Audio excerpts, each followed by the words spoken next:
இதை விட ஒரு மனுஷனை கேவலப்படுத்தவே முடியாது. அதுவும் அவங்க ஆட்சியில உங்களுக்கு தெரிஞ்ச உண்மையை இவ்வளவு தைரியமா பேசினதுக்கு எவ்வளவு வேணா பாராட்டலாம். களவாணி பைய கருணாநிதி நம்ம போட்டு ஒரு ஷார்ட்ஸை போட்டுன்னு சொல்லி பூரா திமுக ஊப்பிகள் வந்து கடிச்சுக்கிட்டு இருக்கானுங்க, குதறிக்கிட்டு இருக்கானுங்க. டேய், ஒரு தடவை இல்லடா, 1000 தடவை சொல்லுவான்டா, களவாணி பைய கருணாநிதி தான்டா, கருணாநிதி களவாணி பைய தான்டா, அதுல மாற்று கருத்தே இல்லடா. தமிழக மக்களுக்கு ஆதரவா கருணாநிதி செய்த ஒரு நல்ல விஷயம் சொல்லு. நீட்டை கொண்டு வந்து யாரு? உங்க அப்பன் கருணாநிதி. இங்க மாணவர்கள் இன்னைக்கு கஷ்டப்பட்டு இருக்கான், காரணம் நீட்டு தான், ரைட்டா?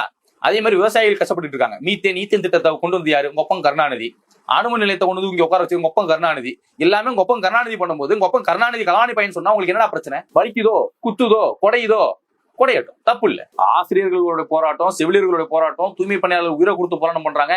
இது எதுவுமே உங்க காதல விழுவாம தமிழ்நாடு முழுவதும் வெக்கம் கெட்டு, மானம் கெட்டு, சூடு கெட்டு, சொரணா கெட்டு, எங்க பார்த்தாலும் கருணாநிதி பேருந்து நிலையம், ஏன் கக்கூசுக்கு வையன், கருணாநிதி கக்கூசுன்னு வையன், யார் வேணான்னா? கருணாநிதி டாஸ்மார்க்னு வை, யார் வேணான்னா?